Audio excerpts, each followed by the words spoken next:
people enjoyed untold wisdom, and that wisdom was their boon.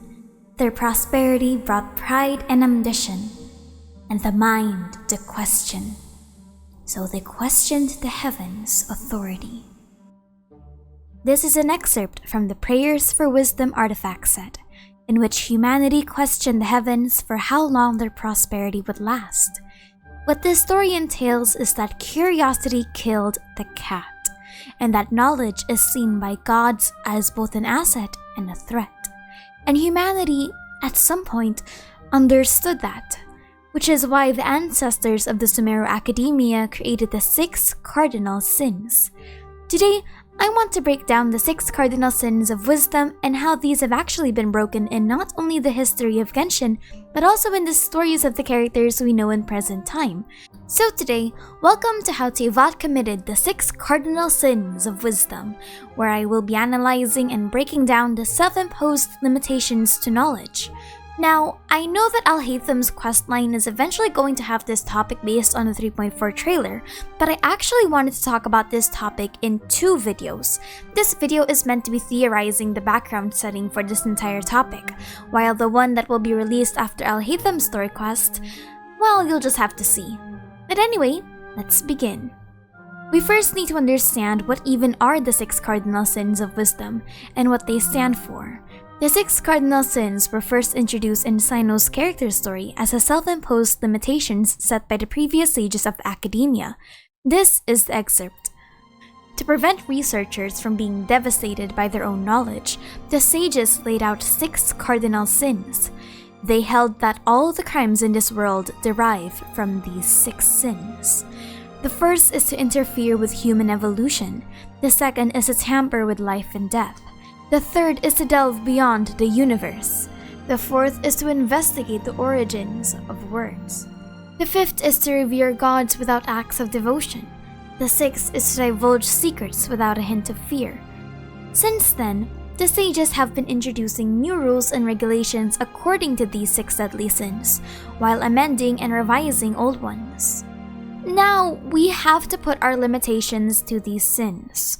These are created by humanity and not by gods, so they're not all end-all be-all.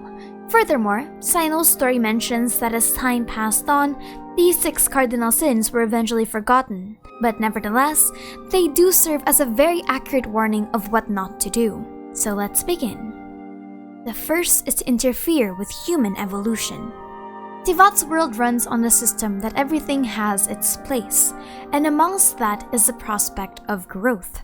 Growth is natural, and everything eventually changes and develops over time. However, this warning is meant for those who try to meddle with that natural progression, thus creating an imbalance that wasn't even meant to be there in the first place. A very common misconception when it comes to the relationship of humans and gods is that the gods were actively against human evolution, such as technology, knowledge, and power.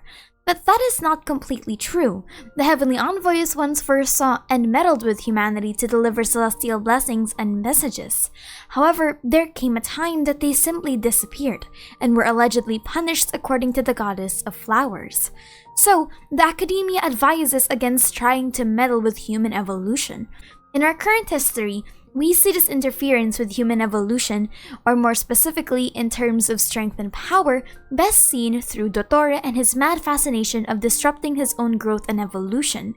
We see that in the Archon quest, he segmented himself into several parts of his lives, potentially interfering with his own genetic makeup. But when it comes to human evolution, we can refer to his artifact from the wise doctor's opinion, in which he believed that if one were to disassemble a part of this machine, which in this case is human, and make enhancements to it, its performance could be greatly amplified, with or without a vision and irrespective of their physique or combat skills. Enhanced humans would simply display strength far beyond the average. It's also important to note that Dottore here would still have been a student, meaning this has been several centuries ago. These would be the manifestations of this warning, because most of the time, one's purpose for interfering with human evolution is nothing short of greed or lust for strength. The second is to tamper with life and death. Hu Tao's philosophy of the circle of life and death best describes this warning. The natural order of mortality has to be respected, because nothing in this world is truly eternal. Life is precious because it is fleeting, and that death will eventually come for all. Even immortals are creatures with just longer lifespans. They will eventually die or erode. The cycle of life and death is simply natural. Some just need more time. However, we know that certain technologies in Teyvat exist where one's life is prolonged by mysterious means. This is the case for Farazan's lifespan extension and Signora's transformation into something that transcended humanity. But that doesn't mean they've cheated death. But we do know those that tried to. Chi-Chi is a great example of what happens when you try to tamper with this cycle. What comes back isn't exactly what you'd hope for. If you don't already know, Chi-Chi, when she was still alive, accidentally trespassed into the realm of the Adepti and was caught in the crossfire of a war between the Adepti and the demons. She was heavily injured after she fell, but she was eventually trapped between life and death.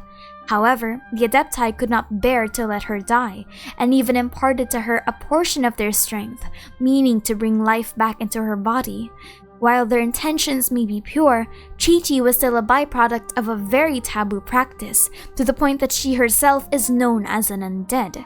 Chi-Chi may not have died completely before, but whether she was meant to live is also debatable. Furthermore, this sin connects with Baiju's pursuit of eternal life. The reason he took Chi-Chi in, at least according to Chi-Chi's character story 5, was because of his personal pursuits. Baiju, for his part, had grown ever more relentless in his pursuit of eternal life after meeting Chi-Chi. This act of defiance against the cycle of life and death was unacceptable. Now, if we were to have the themes of resurrection again, the defiance of this circle, I wonder who's the next one to commit such strange atrocities. Who knows, honestly? The third is to delve beyond the universe. Now, this warning about delving beyond the universe opens us to the topic of the Descenders and the creatures that exist beyond the microcosm of this world. When Dottore, Mona, and Scaramouche opened the conversation of the stars being a lie, and the traveler actually supporting that claim by stating that Teyvat stars are so much more different than their homelands, the question of the sky suddenly began opening up. The mob drop Chaos Oculus actually states that there were once ancient civilizations that were mighty enough to almost touch the dome of the firmament. This is the firmament, which in biblical cosmology, according to Wikipedia, is the vast solid dome created by God. It is meant to divide the primal sea, and allegedly, what is beyond the firmament is water, which is why hydro being an element of astrology for two characters is an important connection. But now we move on to what entities have broken this rule. There are three named characters that are most prominent: Lumine, Aether, and Alice. I can't really respect Aloy as a part of the current canon of the lore of the game because of her affiliation, but whether or not we add her in won't really matter because she doesn't really have any information about her besides her mere existence as a descender. But first, let's start with the twins. The twins, as far as we are aware, are creatures from distant worlds. This much is confirmed in the game during the opening cutscene, in which the Sustainer refers to both of them as Outlanders. Furthermore, the Abyss sibling was said to have stayed in Conria at some point with Piero, but the validity of that information is unknown because it's coming from Scaramouche. It also doesn't help that the way that Scaramouche said it was that, "Trust me bro, I know Piero." Nahida also states that despite the Traveler's sibling having records within the Irminsul, the record itself apparently cuts off and corrupts at a certain point of their journey, leaving it to be speculated if the Traveler's sibling was compromised. The Traveler themselves is also a being exempted from the constants of Teyvat, such as Mona's inability to read their fate and the Irminsul having no records of the Traveler. However, that doesn't mean that these two are untouchable by the heavenly principles. But as for creatures that we meet in Teyvat but are capable of understanding the different worlds, Alice is a fascinating character because while we don't know her origins, we know that her grander role in the scheme of Teyvat is that she traverses to different worlds, with Teyvat being her alleged home. She also conducted the character miscellany for Wanderer and Aloy, two anomalous characters that have defied the standards of Teyvat's concepts. Other characters are also aware of different worlds but haven't exactly delved beyond the universe. Venti, for example, iterates 3 separate creation myths in distant worlds. Albedo also makes references to different worlds and has possessed things that are originally not from Teyvat. For example, the seed and the flower in his first story quest. However, we know that Celestia has kept the concept of the universe in Teyvat a very sealed case. The travelers were effectively jailed from leaving, and the goddess of flowers refers to those that descended from the outside universe as invaders. This is because Celestia themselves are allegedly not from this world, as stated by the book Before Sun and Moon and Enjo's theory. For context, the god Orobashi was allegedly also doomed to a mysterious fate by Celestia after accidentally reading the book Before Sun and Moon, one of the rarest pieces of information that contains Celestia's past before the Archon War. Celestia's true purpose for hiding the universe from its people, or the history of the Descenders, has yet to be fully fleshed out. But nevertheless, the Academia sages warn against trying to leave. The fourth is to investigate the origin of words. Now, in my opinion, this is one of the most fascinating out of the 6 deadly sins, the origin of words. In mythology, the prospect of words, or more specifically, names, have an important weight to something because it connects them to identity and existence. For something to not be named is almost like saying that it doesn't exist. To find the origin of a word is to find the origin of meaning, and while it seems so basic on the surface, it's actually a very deep discussion. Think of it like this. One single word can have meaning that is changed, altered, and even manipulated for so many years to come. So to find the origin of a word is like going through an entire web of information rather than just a straight line. When I dove deeper into this concept of words, it brought me to 2 fascinating things. The first one is the introduction of the goddess of time's name, Ishtaroth. Her true name was first mentioned in the book Before Sun and Moon. However, for some reason, the authors of the book dare not speak her true secret name, and so they wrote it backwards. Now, this can be chalked up to simply reverence, as though humans were afraid to speak her true name because they weren't worthy or whatnot. But the second one is actually Scaramouche and their Irminsul. We also know that words, or rather, names, are sacred in Genshin Impact. An Archon has multiple titles, and a Fatui use titles as a way of discarding their previous identity. And Genshin is very particular with word choices when it comes to descriptions of their artifacts, weapons, and character stories. But let's return to the sin. Why not investigate the origin of these words? Your guess is as good as mine, but my theory is that it's less of understanding the words themselves and more so the concepts connected to these words. The reason that the Academia warned against studying the origin of words is because of the potential repercussions.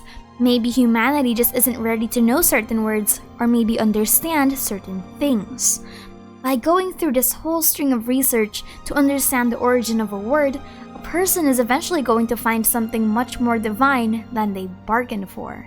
The fifth is to revere gods without acts of devotion. Now this one is very much reflected by the Sumeru Archon quest, the reverence of a god without respecting the legacy, lessons, and learnings left behind.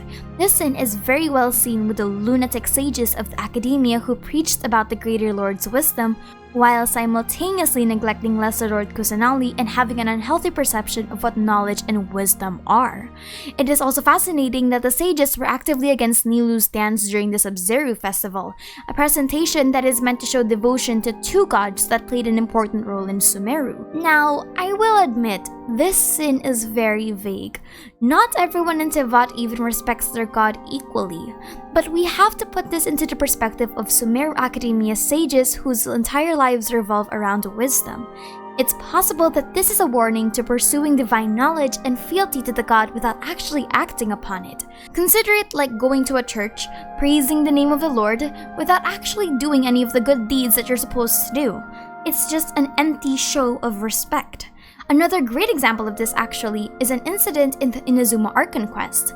The head of the Kujo clan conspired with the Fatui against the people of Inazuma and essentially became a traitor to his people. However, his reverence for Beelzebul as a warrior was overflowing as he praised the Musou no Hitatachi.